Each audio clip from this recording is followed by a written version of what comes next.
जी हाँ, अगर हम देखें तो बीते दिनों बेंगलुरु में हुई एक घटना इस वक्त देश भर में चर्चा का विषय बनी हुई है। वो घटना आप तक पहुंचाएंगे, लेकिन उससे पहले एक वीडियो आपको दिखाते हैं।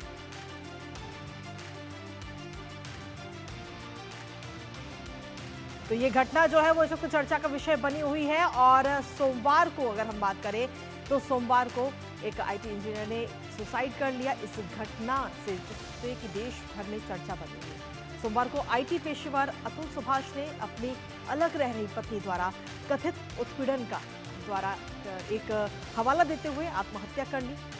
अतुल सुभाष ने 24 पन्नों का एक सुसाइड नोट छोड़ा है, जिसमें अपनी पत्नी के साथ साथ ससुराल वालों के खिलाफ कई गंभीर आरोप लगाए, जिसके बाद हर कोई इस सवाल का जवाब जानना चाहता है कि आखिर इस आत्महत्या का जिम्मेदार कौन है।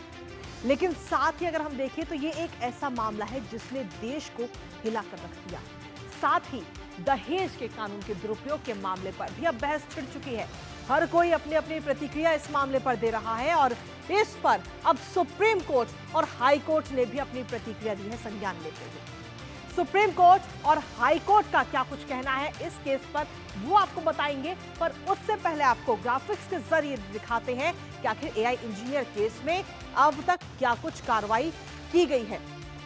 तो बेंगलुरु पुलिस की तरफ से कड़ा एक्शन हमें देखने को मिला, जहां आत्महत्या के लिए उकसाने का मामला इस वक्त दर्ज किया गया है। सुभाष की पत्नी निकिता सिंघानिया सहित 4 लोगों पर यह केस दर्ज किया गया है। तो अभी तक क्या कुछ इसमें अपडेट है वो आप तक पहुंचा रहे हैं। साथ ही अब तक हालांकि इस पूरे मामले में किसी की भी गिरफ्तारी नहीं हुई। इस मामले को सामने आए हुए 2 दिन बीत चुके हैं, लेकिन उसके बावजूद भी अभी तक कोई कार्रवाई नहीं। जांच के लिए एक टीम का गठन भी कर दिया गया है, जो इस पूरे मामले की पूरी तहकीकात करेगी, जांच करेगी। इसके साथ ही पुलिस की एक टीम जौनपुर भी जाएगी, जहां पर उनकी पत्नी और अपने परिवार के साथ वहां पर रहती थी। जौनपुर भी जाया जाएगा, एक टीम वहां पर जाएगी। दहेज कानून के गलत इस्तेमाल पर कहीं ना कहीं सुप्रीम कोर्ट ने अब संज्ञान ले लिया है और चिंता जाहिर की है। सुप्रीम कोर्ट का कहना है कि दहेज उत्पीड़न के मामलों में अदालत ना करे कानून का दुरुपयोग। तो जिस तरीके से कानून का दुरुपयोग करने का ये मामला सामने है, इस पर अब संज्ञान लिया जा रहा है। इसके साथ ही हाईकोर्ट भी सख्त है। कहा गया कि निर्दोष परिवारों को अनावश्यक परेशानी ना दी जाए। हाईकोर्ट ने अतुल के सभी मामलों का पूरा रिकॉर्ड अपनी तरफ से मांगा है, तो पूरा संज्ञान जो है हाईकोर्ट ने भी ले लिया है। तो आत्महत्या के लिए उकसाने का मामला फिलहाल बेंगलुरु पुलिस की तरफ से दर्ज कर लिया गया। इसके साथ ही बीते कल रात के कुछ तस्वीरें आपको दिखाते हैं। दरअसल जौनपुर की ये तस्वीरें हैं, जहां पर पत्नी और उसके माँ बाप दोनों वहां से फरार होते हुए नजर आए हैं। ये स्क्रीन पर हम आपको दिखा रहे हैं। अंधेरे की क्योंकि ये तस्वीर है, इसलिए साफ दिख पाना बेहद मुश्किल है, लेकिन ये तस्वीर जौनपुर के सामने है, जहां पर कहीं ना कहीं जो परिवार है पूरा वो कल फरार होता हुआ नजर आए। किसी को कुछ नहीं पता कि वो लोग कहाँ गए हैं, लेकिन फिलहाल ये वीडियो जो है वो इस वक्त चर्चा में बना हुआ है। और ये तस्वीर आप देख रहे हैं, जो पत्नी है उसकी मदर है और जो कि वहां से रात के अंधेरे में फरार होती हुई नजर आई। अब इस वीडियो को सामने आने के बाद में लगातार कई तरीके के सवाल भी उठ रहे हैं। अतुल की जो सास है और साले के फरार होते हुए देखा जा सकता है इन तस्वीरों के जरिए। हालांकि कल देर रात की ये तस्वीरें हैं, जिसकी वजह से काफी ज्यादा अंधेरा था और तस्वीरें साफ नहीं आई हैं। लेकिन इस वक्त ये वीडियो हर किसी के पास है और हर कोई यही सवाल कर रहा है कि आखिर ये पूरा परिवार गया तो गया कहाँ ये परिवार फरार हो गया। कुछ और तस्वीरें इस वक्त आपको दिखाते हैं। तो ये 3 तस्वीरें इस वक्त आपको दिखा रहे हैं। पहली तस्वीर में आप देख रहे हैं कि जिसमें अतुल सुभाष की खुद की और वो अपना एक वीडियो जब रिकॉर्ड करते हैं तो उस दौरान की वो तस्वीर है।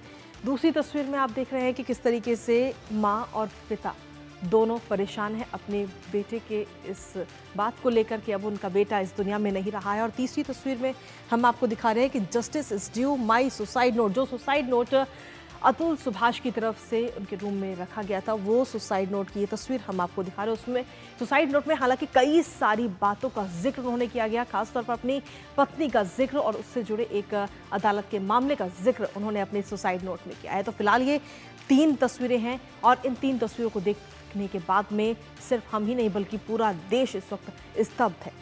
हर किसी तरफ से अलग अलग प्रतिक्रिया आ रही है और इसी प्रतिक्रिया के बीच अभिनेत्री और लोकसभा सांसद कंगना रनौत इस मामले को लेकर क्या कुछ कहती हैं वो आपको सुनाते हैं।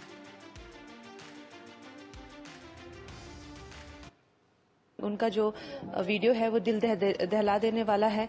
तो डेफिनेटली शादी जो एक हमारे भारतीय परंपराओं से जब तक सीमित है, जब तक उससे बंधी हुई है भारतीय परंपराओं से, तब तक ठीक है। और एक धंधा लोग बना लेंगे उसको, करोड़ों रुपए की एक्सटॉर्शन उससे की जा रही थी जो कि उसकी कैपेसिटी से भी बहुत बाहर थी। तो इसमें तो कोई कहने वाली ही बात नहीं है कि ये सब चीजें निंदनीय हैं, ऐसा नहीं होना चाहिए। तो अब ये वीडियो सामने आया, सुसाइड का ये पूरा मामला बेंगलुरु से सामने आया, जिसके बाद में इस वक्त हर तरफ इस मामले को लेकर चर्चा है कि क्या वाकई जो दहेज कानून जो कि महिलाओं की सुरक्षा के लिए बनाया गया, क्या वाकई इस कानून का दुरुपयोग किया जा रहा है। इस पर करेंगे चर्चा। हमारे साथ में हमारी सहयोगी शुभ्रा इस वक्त जुड़ रही है बेंगलुरु से। सबसे पहले उन्हीं का रुख करते हैं। शुभ्रा, जब से ये मामला सामने आया, हर तरफ से अलग अलग प्रतिक्रिया सामने आ रही है। ट्विटर पर भी ये पूरा विवाद जो है और ये पूरा जो केस है वो इस वक्त ट्रेंड कर रहा है। ऐसे में आपसे जानना चाहेंगे फिलहाल वहां पर क्या कुछ ताज़ा अपडेट है, क्योंकि आपने परिवार से भी बात की होगी, जो पीड़ित परिवार है, सुभाष की जो फैमिली है उससे भी आपकी बात हुई होगी। हम देख सकते हैं दहेज को लेकर देश में कई महिलाओं को समस्या हो रही थी।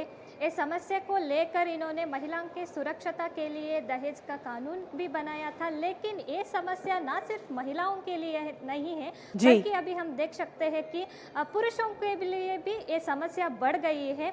हम अभी देखें तो 34 इयर्स के यूपी के रहने वाले उत्तर प्रदेश के अतुल सुभाष ने सुसाइड अटेम्प्ट किया है। इन्होंने सुसाइड के पहले 24 पेजेस का डेथ नोट भी लिखा था और 19 मिनट्स का जो वीडियो इन्होंने बताया था, ये सारे के सारे 19 मिनट्स का वीडियो में इन्होंने अपने समस्याओं को समाज के सामने लाने का कोशिश की है।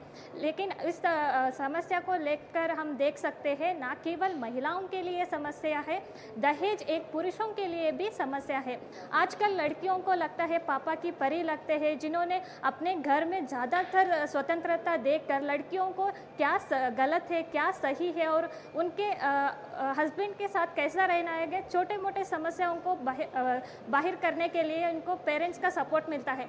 लेकिन इस मामला में हम देख सकते हैं अतुल सुभाष को इन्होंने अपने पत्नी अंकिता सिंघानिया ने इन्होंने 9 क्रिमिनल केसेस नो अतुल के ऊपर डाला था। इस सारे के सारे 9 केसेस में हम देखते हैं क्रिमिनल केसेस थे, इनके सारे परिवार इनके साथ। लेकिन शुभ्रा, जिस तरीके से अपने परिवार को शुभा, लेकिन जब ये मामला सामने आया तो हर तरफ से अलग अलग प्रतिक्रियाएं भी सामने आ रही हैं और इसी बीच हाई कोर्ट और सुप्रीम कोर्ट ने भी इस मामले में संज्ञान ले लिया है। साथ ही कुछ लोगों का ये भी कहना है कि जिस तरीके से महिलाओं के लिए कानून बना है, ऐसे पुरुषों के लिए भी एक कानून बनना चाहिए।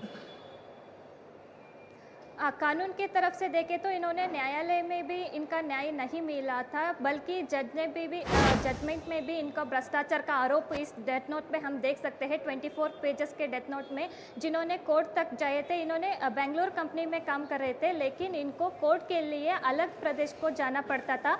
ये सारे के प्रश्न को लेकर इन्होंने 90 मिनट्स वीडियो में एक्सप्लेन भी किया है, जिसके चलते सारे सामाजिक जालतान में हम देख सकते हैं अभी अतुल के साथ सारे के सारे देशवासियां हैं और इन्होंने न्याय का मांग भी कर रहे हैं। लेकिन हम देखें तो इन्होंने 3 करोड़ का जो भ्रष्टाचार का आरोप 3 करोड़ का मांगने का कोशिश की, सारे लेकर महिला संगठन के साथ साथ देशवासियों ने भी सुभाष अतुल के जिन्होंने न्याय के लिए प्रतिभटन कर रहे हैं। जी चलिए, फिलहाल शुक्रिया शुभा तमाम जानकारी और अपडेट्स हमारे साथ साझा करने के लिए। तो कुल मिलाकर इस वक्त कहीं ना कहीं लगातार न्याय की मांग की जा रही है परिवार के लिए, क्योंकि सुभाष तो अभी इस दुनिया में नहीं रहे, लेकिन उन्होंने किन किन चीज़ों को झेला है उसको लेकर, और साथ ही जब ये पूरा मामला सभी के सामने आया उस पर तमाम सवाल भी उठ रहे हैं। साथ ही पुरुषों के लिए भी कानून हो, ऐसी भी मांग अब नजर आ रही है। फिलहाल शुभ्रा, शुक्रिया तमाम जानकारी हमारे साथ साझा करने के लिए।